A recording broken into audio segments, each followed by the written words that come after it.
It's like an icon of our community now because it's a giant horse, and then there's like this horse in a tree that people are like, what is going on? Why is there a giant monument in the city of Pueblo with a horse in a tree? And there's just people like dumbfounded looking at this horse in a tree, which is basically the story of Lucky the horse.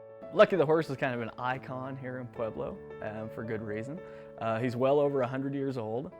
He was the representative of the saddle maker of the world. It was the largest saddle maker, R.T. Frazier, in the country and pretty much the world. I don't know for sure with all of that. Nobility, people doing parades in South America, Europe, all over the world could buy a Pueblo saddle from R.T. Frazier because he sent out this catalog. So he was a papier-mâché horse, is a papier-mâché horse. Just to kind of inspire you, keep you thinking about your horse at home. If you like to see how the thing fits, you could test out the cinches, that kind of thing. June 3rd, 1921, there was a hell of a rainstorm here in Pueblo.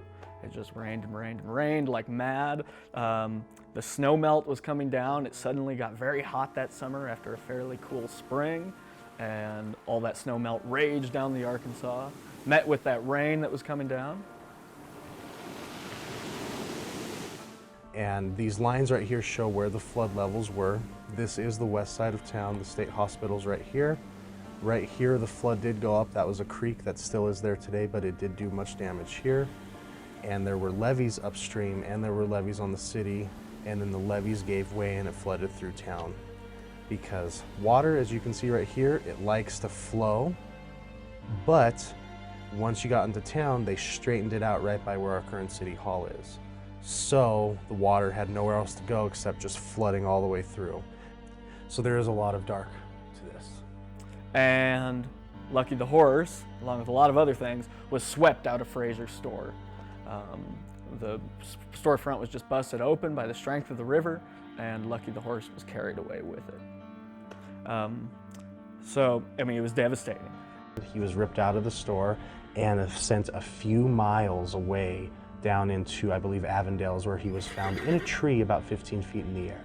So it was pretty miraculous. In the flood water, you can imagine Lucky just swimming as best he can in the water and climbing into this cottonwood tree to get out. And so they brought him down.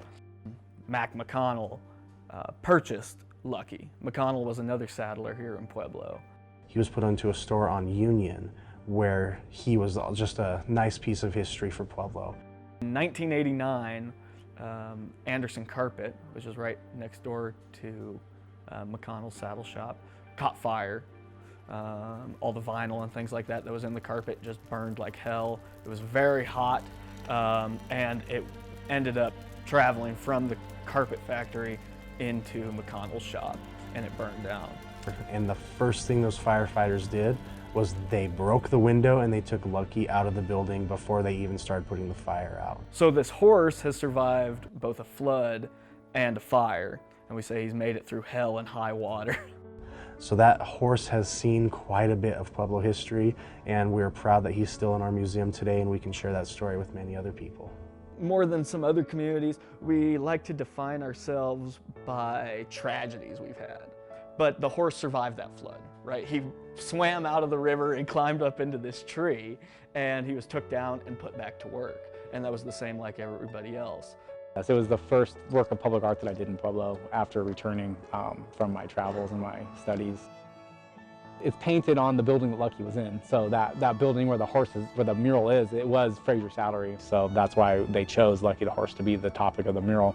I've just used that history from what I learned during Lucky the horse, and I apply all of that information and that education from Lucky the horse to all of my projects because it was such an immense history lesson in the city of Pueblo.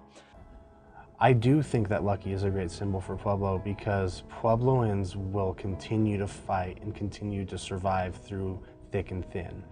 Lucky survived water and fire, and I think Puebloans have continued to survive through all the good and the bad that's happened in our community. And I think more than ever, we are ready to continue pushing to innovate and become a better community.